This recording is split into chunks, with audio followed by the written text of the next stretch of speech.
여러분, 저 오늘 진짜 억울한 사람 이야기 하나 해드릴게요. 한 60대 남성분이 있었어요. 이분, 자기 아들 결혼할 때 집 한 채 사줬어요. 수십 년 모은 전 재산이었죠.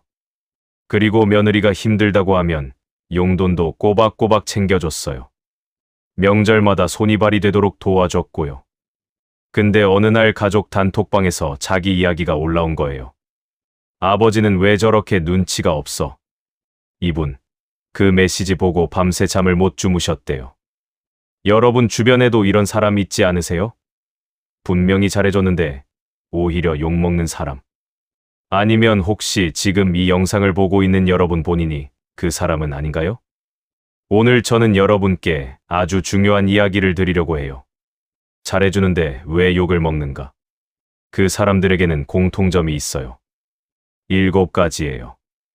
그리고 이걸 알고 나면 여러분의 인간관계가 완전히 달라질 수 있습니다. 끝까지 보세요. 마지막 7번째가 제일 중요해요.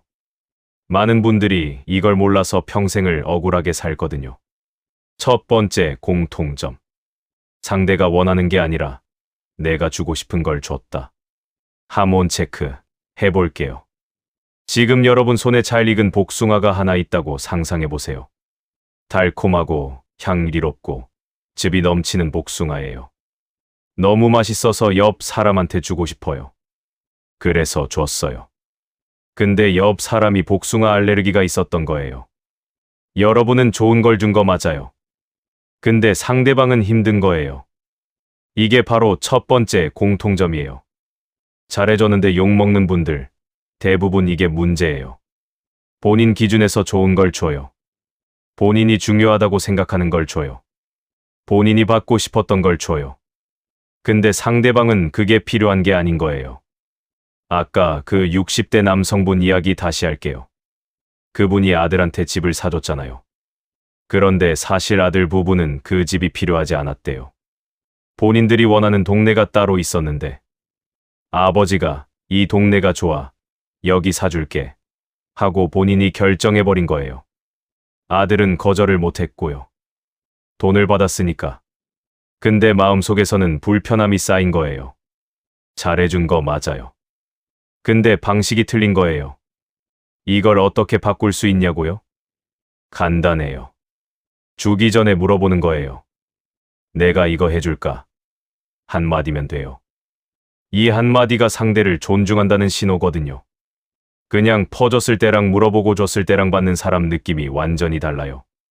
그리고 여러분, 이건 나이 드신 분들한테 특히 중요한 이야기예요. 연세가 있으면 경험이 많으니까 내가 아는 게 맞아 하고 확신이 강해지거든요. 근데 내가 맞다고 해서 상대방이 원하는 게 아닐 수 있어요. 이 차이를 인식하는 것, 그게 시작이에요. 두 번째 공통점. 베풀면서 상대방 마음에 빚을 지게 만들었다. 하몬 체크. 또 해볼게요. 음식점에서 밥을 먹었어요. 주인 아주머니가 엄청나게 친절해요. 반찬도 자꾸 주시고, 서비스도 주시고, 과일도 깎아주시고. 처음엔 감동이에요. 근데 두 번째, 세 번째 갈 때도 똑같이 해주시면 슬슬 부담스러워지기 시작해요. 이제 이 식당 가면 뭔가 갚아야 할 것 같은 느낌이 드는 거예요. 그래서 오히려 발길이 멀어지게 되죠. 이게 두 번째 공통점이에요. 잘해줬는데 욕먹는 분들, 상대방 마음에 빚을 지게 만들어요. 본인은 순수하게 준 거예요. 아무것도 바라지 않고 줬어요. 근데 받는 사람 입장에서는 달라요. 이걸 어떻게 갚지? 하는 부담감이 생기는 거예요. 그리고 이게 더 쌓이면 어떻게 되냐고요? 그 부담감이 짜증으로 바뀌어요. 왜 이렇게 잘해주는 거야? 부담스럽게. 그리고 그 짜증이 비난으로 바뀌는 거예요. 여러분, 진짜 잘 주는 사람은 줬다는 걸 상대방이 잊게 만들어요. 줬는데 부담 안 느끼게 만들어요. 그게 진짜 배려거든요. 근데 잘해줬는데 욕먹는 분들은 반대예요. 줄 때마다 기억하게 만들어요. 내가 저번에 이거 해줬잖아. 내가 그때 그거 사줬잖아. 본인 입으로 직접 말하지 않더라도 눈빛으로, 태도로, 분위기로 상기시켜요. 그러면 상대방은 어떻게 느끼냐고요? 억압돼요. 자유롭지 않아요. 그리고 자유롭지 않으면 결국 그 관계에서 벗어나고 싶어지는 거예요. 진짜 베풀고 싶으면 주고 나서 잊으세요. 그게 진짜 선물이에요. 세 번째 공통점. 타이밍을 완전히 놓쳤다. 하몬 체크. 이번엔 이거예요. 아이가 1살 때 분유를 사줬어요. 아이가 10살 때 분유를 사줬어요. 둘 다 같은 행동이에요. 근데 하나는 엄청난 도움이고 하나는 그냥 민폐예요. 이게 타이밍이에요. 잘해줬는데 욕먹는 분들의 세 번째 공통점. 타이밍을 놓쳐요. 상대방이 필요할 때 안 해주고 필요 없을 때 해줘요. 아니면 이미 다 해결됐는데 뒤늦게 나타나서 내가 도와줄게 하는 거예요. 실제로 이런 경우가 많아요. 자녀가 힘들 때 부모가 바빠서 못 챙겨줬어요. 그런데 자녀가 다 커서 독립하고 나니까 이제서야 내가 다 해줄게, 뭐든지 말해 하는 거예요. 자녀 입장에서는 어떻겠어요? 그때는 어디 있었어? 하는 마음이 드는 거죠. 그리고 이 반대 케이스도 있어요. 상대방이 충분히 혼자 할 수 있는데 필요 이상으로 도와줘요. 며느리가 설거지하고 있는데 옆에서 그거 이렇게 해야 해, 저렇게 해야 해 하는 거예요. 도움이 아니라 간섭이 되는 거예요. 도움과 간섭의 차이 아세요? 상대방이 원할 때 하면 도움이고 상대방이 원하지 않을 때 하면 간섭이에요. 타이밍을 잘 잡으려면 어떻게 해야 하냐고요? 관찰해야 해요. 상대방을 잘 봐야 해요. 저 사람이 지금 뭘 필요로 하는가를 읽을 줄 알아야 해요. 그게 안 되면 그냥 물어보세요. 지금 내가 뭔가 해줄 수 있는 게 있어. 이 한마디가 타이밍을 맞추는 가장 정확한 방법이에요. 네 번째 공통점. 잘해주면서 무의식적으로 통제했다. 이제부터가 좀 깊어지는 이야기예요. 여러분, 집중하세요. 하몬 체크 할게요. 어떤 분이 자기 딸한테 매달 생활비를 줘요. 50만 원씩. 딸이 힘들까 봐요. 근데 딸이 그 돈으로 여행을 갔어요. 그러자 아버지가 이렇게 말해요. 내가 준 돈으로 여행을 가. 그 돈은 생활비로 써야 하는 거 아니야? 딸이 어떻게 느끼겠어요? 이게 네 번째 공통점이에요. 잘해주면서 무의식적으로 통제하는 거예요. 본인은 통제한다는 생각이 전혀 없어요. 그냥 잘해주는 거라고 생각해요. 근데 받는 사람 입장에서는 달라요. 이 사람한테 받으면 내 자유가 없어진다는 걸 느끼는 거예요. 이게 더 정교하게 이루어지는 경우도 있어요. 말로는 아무 조건도 안 걸어요. 그냥 줄게, 부담 갖지 마 해요. 근데 행동으로 통제해요. 내가 원하는 대로 안 하면 표정이 달라지거나 목소리가 달라지거나 갑자기 연락이 줄어들거나 이런 식으로 상대방이 알아서 내 기대에 맞춰오도록 만드는 거예요. 이건 무서운 거예요. 본인도 모르게 하고 있거든요. 여러분, 지금 이 말 들으면서 혹시 이거나 아닌가 하는 느낌 드는 분 있으세요? 괜찮아요. 그 인식 자체가 이미 변화의 시작이에요. 진짜 베풀면 상대방에게 자유를 주는 거예요. 내가 줬어도 어떻게 쓰든 상관없는 게 진짜 선물이에요. 그게 안 된다면 사실 그건 선물이 아니라 투자예요. 투자는 수익을 기대하는 거거든요. 내가 잘해줬으니까 상대방이 내 기대대로 행동해줘야 한다. 이게 투자의 논리예요. 그리고 투자가 기대한 대로 안 되면 어떻게 되죠? 불만이 생기죠. 서운함이 생기죠. 그게 관계를 망치는 거예요. 다섯 번째 공통점. 잘해준 이유가 사실은 인정받기 위해서였다. 자, 이제 더 깊은 곳으로 내려가 볼게요. 하몬 체크. 이번엔 이거예요. 두 사람이 똑같이 이웃집에 김치를 가져다 줬어요. 한 사람은 가져다 주고 그냥 왔어요. 한 사람은 가져다 주고 나서 며칠 뒤에 내가 갖다 준 김치 어땠어요? 맛있었죠? 하고 물어봤어요. 여러분이 받는 사람이라면 어떤 게 더 편해요? 잘해줬는데 욕먹는 분들의 다섯 번째 공통점. 사실은 인정받기 위해서 잘해주는 거예요.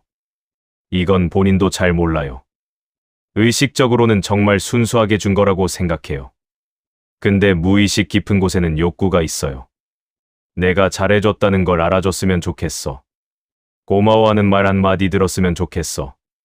나를 좋은 사람으로 봐줬으면 좋겠어. 그 욕구 자체가 나쁜 게 아니에요. 인정받고 싶은 건 인간의 아주 자연스러운 욕구거든요. 문제는 그 욕구가 채워지지 않았을 때예요. 내가 잘해줬는데 상대방이 당연하게 받아요. 고맙다는 말도 없어요. 그러면 어떻게 돼요? 서운해요. 그 서운함이 쌓이면 내가 이렇게 해줬는데 왜 이래? 하는 불만이 되고 그 불만이 관계를 망치는 거예요. 그리고 이게 아주 아이러니한 거예요. 인정받고 싶어서 잘해줬는데 오히려 욕을 먹게 되는 거예요. 왜냐고요? 인정받고 싶은 마음이 행동으로 티가 나거든요. 그 티가 상대방을 불편하게 만들어요. 저 사람이 나한테 잘해주는 게 순수한 게 아니라 뭔가 바라는 게 있는 것 같다는 느낌을 주는 거예요. 여러분, 이걸 어떻게 해결하냐고요? 먼저 본인 안에서 그 욕구를 인정해야 해요. 나는 인정받고 싶구나를 인식하는 거예요. 그리고 그 인정을 상대방에게서 받으려 하지 말고 본인 스스로 자신에게 줘야 해요. 나는 오늘 잘했어. 나는 좋은 일을 했어. 이 말을 스스로에게 해줄 수 있으면 상대방의 반응에 덜 흔들리게 돼요. 그리고 그렇게 되면 역설적으로 상대방이 더 편하게 여러분을 대하게 돼요. 6번째 공통점. 잘해줄수록 상대방의 기준이 높아졌다. 하몬 체크. 이번엔 이 이야기예요. 어떤 회사에 아주 성실한 직원이 있어요. 매일 1시간씩 일찍 출근해요. 처음에는 상사가 저 친구 대단하다 하고 칭찬해요. 근데 한 달이 지나고 2달이 지나면 그게 당연한 게 돼버려요. 어느 날 그 직원이 딱 정시에 출근했어요. 상사가 뭐라고 하는 줄 아세요? 오늘 왜 늦게 왔어? 이게 6번째 공통점이에요. 잘해줄수록 상대방의 기준이 높아지는 거예요. 이걸 심리학 용어로 하면 적응 수준 효과라고 해요. 사람은 좋은 것에 금방 적응해요. 처음엔 감동이었던 게 시간이 지나면 기본값이 되어버리는 거예요. 그러니까 내가 꾸준히 잘해줄수록 상대방의 기대 수준이 점점 높아지는 거예요. 그리고 그 높아진 기대를 못 맞추는 순간 오히려 욕을 먹는 거예요. 이게 억울하죠. 분명히 예전보다 더 많이 해주고 있는데 부족하다는 소리를 듣는 거잖아요. 그러면 어떻게 해야 하냐고요? 일관되게 하되 가끔은 의도적으로 안 해줘야 해요. 이거 무슨 소리냐고요? 항상 100을 해주면 100이 기준이 돼요. 그러면 99를 해줬을 때 줄었네가 되는 거예요.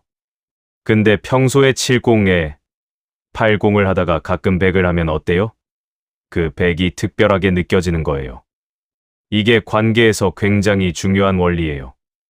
모든 걸 다 해주는 사람이 되지 마세요. 그러면 아무것도 특별하지 않아져요. 대신 중요할 때, 필요할 때 확실하게 해주는 사람이 되세요. 그게 훨씬 오래 기억되고 훨씬 더 감사하게 받아들여져요. 그리고 이건 특히 부모 자녀 관계에서 정말 중요한 이야기예요. 자녀에게 뭐든지 다 해주면 자녀는 그게 당연해져요. 그리고 하나라도 못 해주면 서운해해요. 그게 자녀를 망치는 거예요. 진짜 사랑은 때로는 안 해주는 것도 포함돼요. 7번째 공통점. 그리고 이게 제일 중요해요. 잘해줬지만 정작 본인은 자신을 잘 대하지 않았다. 자, 마지막이에요. 집중해서 들어주세요. 이 7번째가 앞에 6가지를 전부 만드는 근본 원인이에요. 하몬 체크 할게요. 비행기 타면 안내 방송이 나와요. 비상시에는 먼저 본인의 산소 마스크를 착용하신 후 옆 사람을 도와주세요. 왜 그럴까요? 내가 먼저 안전해야 남을 도울 수 있거든요. 내가 쓰러지면 아무도 못 도와요. 근데 잘해줬는데 욕먹는 분들, 이걸 반대로 해요. 자기 자신은 뒷전이에요.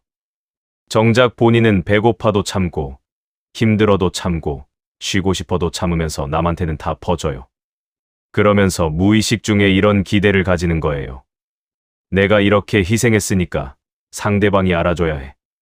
근데 상대방은 몰라요. 내가 얼마나 참았는지, 내가 얼마나 희생했는지 상대방은 모르는 거예요. 내가 말 안 하면요. 그리고 그게 쌓이고 쌓이면 어떻게 돼요? 억울함이 폭발해요. 어느 날 갑자기 내가 이렇게까지 해줬는데 하고 터지는 거예요. 상대방 입장에서는 황당해요. 갑자기 왜 이러나 싶은 거예요. 서로 상처받는 거예요. 이게 비극이에요. 잘해주려다가 관계를 망치는 거거든요. 여러분, 이거 들으면서 가슴 아픈 분 계시죠? 이게 나 이야기 같은 분 계시죠? 그분들한테 제가 오늘 이 말씀을 드리고 싶어요. 잘해주기 전에 먼저 본인한테 잘해주세요. 자기 자신을 소홀히 하면서 남한테 퍼줄 때 그건 선물이 아니라 희생이에요. 그리고 희생은 언젠가 반드시 대가를 요구해요. 의식적으로든 무의식적으로든요. 근데 본인이 먼저 충만하면 달라요. 본인이 행복하고 본인이 편안하고 본인이 만족스러울 때 남한테 해주는 건 달라요. 그건 넘쳐서 주는 거거든요. 그 에너지는 상대방도 느껴요. 억지로 쥐어짜서 준 것과 넘쳐서 흘러가는 것, 받는 사람은 달라요. 이걸 자기 자신을 사랑하는 것, 영어로는 self-love라고 해요. 근데 이걸 이기적이라고 오해하는 분들이 많아요. 특히 우리 시대. 희생하고 헌신하는 게 미덕이라고 배워온 세대분들한테는요. 근데 아니에요. 자기 자신을 먼저 잘 대하는 게 이기적인 게 아니에요. 그게 오히려 상대방한테도 더 좋은 걸 줄 수 있는 기반이 돼요. 빈 컵으로는 아무도 채워줄 수 없어요. 내 컵이 먼저 찼을 때 옆 사람 컵에도 따라줄 수 있어요. 자, 이제 정리해 볼게요. 잘해줬는데 욕먹는 사람들의 공통점 7가지. 하나, 상대가 원하는 게 아니라 내가 주고 싶은 걸 줬다. 둘, 베풀면서 상대방 마음의 빚을 지게 만들었다. 셋, 타이밍을 완전히 놓쳤다. 넷, 잘해주면서 무의식적으로 통제했다. 다섯, 잘해준 이유가 사실은 인정받기 위해서였다. 여섯, 잘해줄수록 상대방의 기준이 높아졌다. 그리고 일곱, 정작 본인은 자신을 잘 대하지 않았다. 이 중에서 여러분, 몇 개나 해당됐나요? 하나나 둘 해당됐다고 해서 자책하지 마세요. 이걸 깨닫는 순간부터 달라질 수 있거든요. 그리고 오늘 이 영상 끝까지 보셨다는 건 여러분이 이미 달라지고 싶다는 거예요. 저는 오늘 이야기를 마무리하면서 여러분께 딱 한 가지만 부탁드릴게요. 오늘 집에 가서 아니면 지금 이 자리에서 잠깐 눈 감고 이 질문 하나만 해보세요. 나는 나에게 잘해주고 있는가? 이 질문 하나가 여러분의 모든 관계를 바꿔줄 수 있어요. 잘해줬는데 욕먹는 삶, 이제 그만해도 돼요. 여러분은 그럴 자격이 있어요. 오늘도 이 영상 봐주셔서 감사합니다. 이 이야기가 도움이 됐다면 좋아요 한번 눌러주세요. 그리고 주변에 억울하게 살고 있는 분이 있다면 이 영상 공유해주세요. 그분한테 진짜 큰 선물이 될 거예요. 다음 영상에서 또 만나요. 감사합니다.